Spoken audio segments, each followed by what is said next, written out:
নমস্কার। আবার এসে গেছি শ্রী শ্রী ঠাকুর রামকৃষ্ণের অমৃত কথা নিয়ে। আমার ভিডিও ভালো লাগলে অবশ্যই লাইক কমেন্ট করবেন, আর যারা এখনও সাবস্ক্রাইব করেনি প্লিজ সাবস্ক্রাইব করবেন।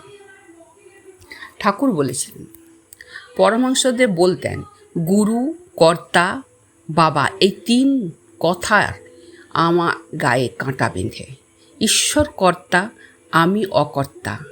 যিনি যন্ত্রী তিনি যন্ত্রী, আমি যন্ত্র। যতদিন শুধু ধান থাকে পুঁতে দিলেই গাছ হয়, কিন্তু সেই গাছ ধানকে সেদ্ধ করে পুঁতলে আর গাছ হয় না। তেমনি যারা সিদ্ধ হয়েছেন তাদের আর এ সংসারে জন্মগ্রহণ করতে হয় না। পরমহংস অবস্থা কাকে বলে জানো? যেমন হাঁসকে দুধে জলে একসঙ্গে দিলে দুধ খেয়ে জলটি ফেলে রাখে, তারা তেমনি সংসারে সার যে সচ্চিদানন্দ তাকে গ্রহণ করেন, আর অসার যে সংসার তাকে ত্যাগ করে। প্রথমত অজ্ঞান, তারপরে জ্ঞান, পরিশেষে যখন সচ্চিদানন্দ লাভ হয় তখন জ্ঞান ও অজ্ঞানের পারে চলে যায়।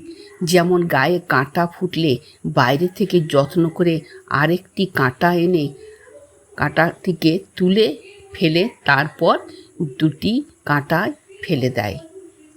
যে ব্যক্তি সিদ্ধি লাভ করেছেন, অর্থাৎ যার ঈশ্বর সাক্ষাৎকার হয়েছে, তার দ্বারা আর কখনো অন্যায় কাজ হতে পারে না।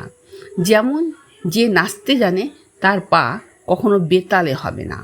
বৃহস্পতির পুত্র কচের সমাধিভঙ্গের পর যখন মন বহির্জগতে নেমে আসছিল, তখন ঋষিরা তাকে জিজ্ঞাসা করেছিলেন, এখন তোমার কীরূপ অনুভূতি হচ্ছে?